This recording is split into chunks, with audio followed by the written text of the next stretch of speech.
Hamas ने हमला किया है इजरायली सेना के ऊपर और इजरायली सेना के 3 अधिकारी मारे गए हैं। 3 अफसर इस हमले में मारे गए हैं। कर्नल जोनाथन, मेजर ओफर और अहरोन, 3 अफसरों की जान गई है।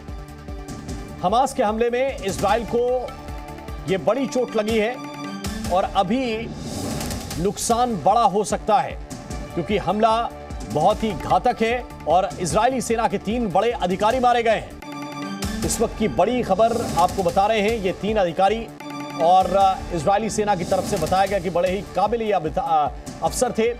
कर्नल जोनाथन, मेजर ओफर और अहरोन इसमें मारे गए हैं। हमास की तरफ से जो हमला हुआ है उसके बाद यह जानकारी मिल रही है।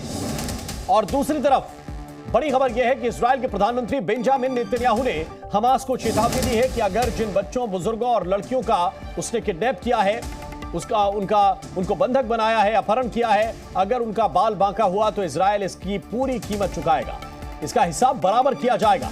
नेतन्याहू ने कहा है कि जहां भी हमास के आतंकी छिपे हुए हैं उस जगह को, उस शहर को मलबे के ढेर में तब्दील कर देंगे, मलबे में बदल देंगे। नेतन्याहू ने कहा है कि हमास ने बच्चों, बुजुर्गों, लड़कियों की घर के बिस्तर पर हत्या की है, नरसंहार किया गया है। वो सभी इजरायलियों की हत्या करना चाहता है, लेकिन इजराइल उसका ऐसा बदला लेगा जिसके बारे में हमास ने सोचा भी नहीं होगा। और इस वक्त हमारे साथ एसवीपी सिंह साहब जुड़े हुए हैं, रक्षा विशेषज्ञ हैं। सिंह साहब, ये चेतावनी जो नेतन्याहू इस वक्त दे रहे हैं, ये सिर्फ डराने के लिए है या वाकई हमास के लोगों को, फिलीपींस के लोगों को अब डरना चाहिए? फिलिस्तीन के लोगों को, माफ कीजिएगा। देखें, इजराइल धमकाता ही नहीं है के साथ पूरा एक्शन करता है। एक मजबूत देश है, जब टेररिस्ट एक्शन होता है उसका वो ईंट का पत्थर जवाब से देते हैं।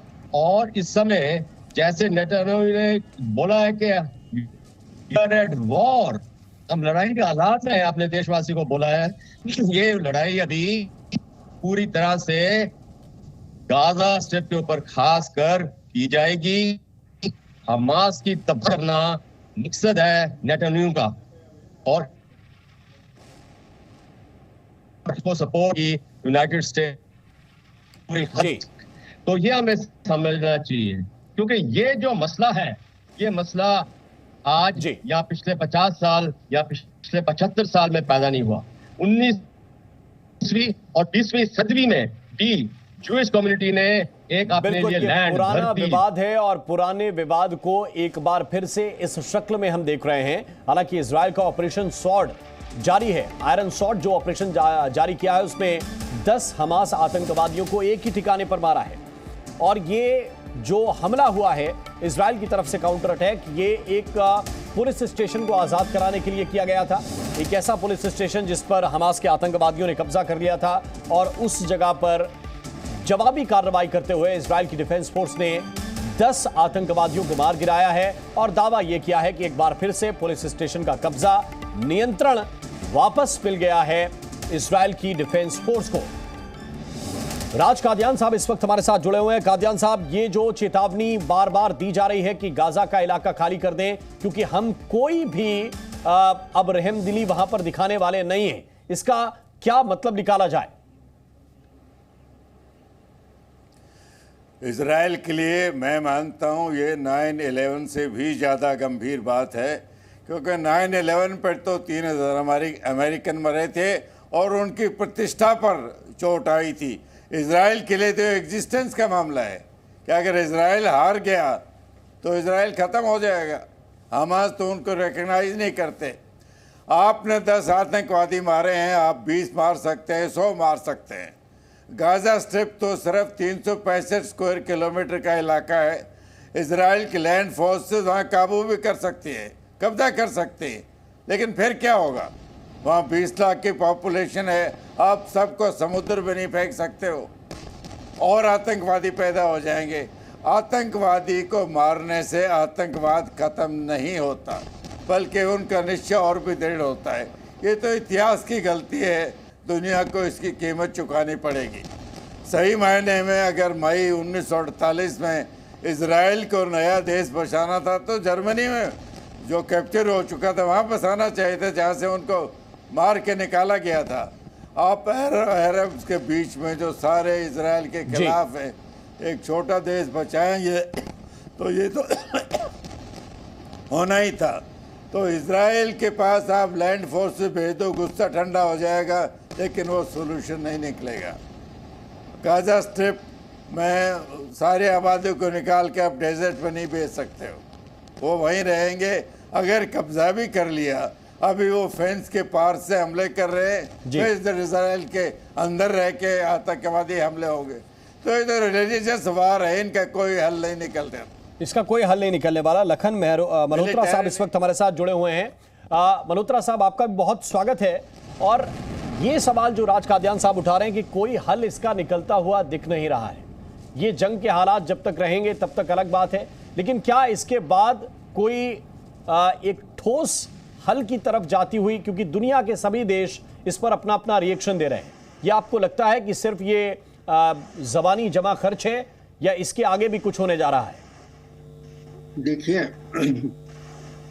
इजराइल और पैलेस्टीन का जो झगड़ा है वो इस कदर मुश्किल है कि उसका कोई भी सुझाव सामने आए वो काम नहीं करता है शांति की स्थापना के लिए।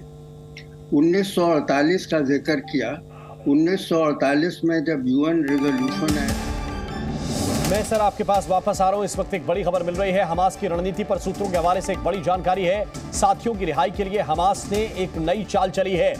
बंधकों के बदले साथियों की रिहाई का प्लान हमास ने बनाया है। हालांकि ये पुरानी रणनीति रही है, इस तरह से बंधक बनाकर उसके कुछ साथी जो पहले से इजराइल की कैद में हैं उनको आजाद कराने की ये कोशिश हो सकती है।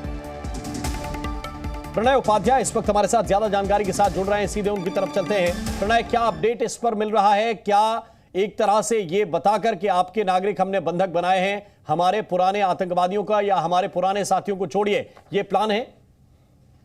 देखिए राम, हम कल भी इस बारे में चर्चा कर रहे थे। जाहिर तौर पर अब इस संकट को अगर, क्योंकि ये अच्छी तरीके से हमास को भी पता है कि ये उसने जो रिस्क लिया है, जो जोखिम उसने लिया है, उसके बदले में इजराइल की तरफ से जो कार्रवाई होगी वो बहुत ज्यादा फोर्स के साथ होगी। ऐसे में जो फलस्तीन है उसके अंदर भी उसके खिलाफ काफी सुर उठ सकते हैं, क्योंकि जिस तरीके का मारकाट होगा, जिस तरीके से इजराइल अपने बल का प्रयोग करेगा, तो इसलिए ये एक तरीका उसने दिखाने की कोशिश की है कि वो बंधक संकट, यानी जितने इजरायलियों को गाजा के अंदर वो ले गए हैं अपने साथ में, उनके बदले अब वो सौदा करना चाहते हैं। और ये रणनीति, ये जो सूत्रों के हवाले से जानकारी आ रही है, केवल हमास की नहीं है, बल्कि जो पीआई है, जो कि फिलिस्तीन इस्लामिक जिहाद हमास से भी ज्यादा कट्टर संगठन माना जाता है, उसकी तरफ से भी संकेत दिए गए थे कि अब हमारे पास इतने बंधक हैं कि हम इसके बदले अपने जो तमाम बंदी हैं उनको इजराइल से छुड़ाने के लिए सौदा कर सकते हैं। लेकिन क्या इजराइल इस सौदे के लिए तैयार होगा, और ये सौदा किन कीमतों पर होगा, किस तरीके से कीमतों पर होगा, ये बहुत अहम है। और किसका अपर हैंड उस वक्त होता है जब ये डील होती है, ये भी देखना बहुत ही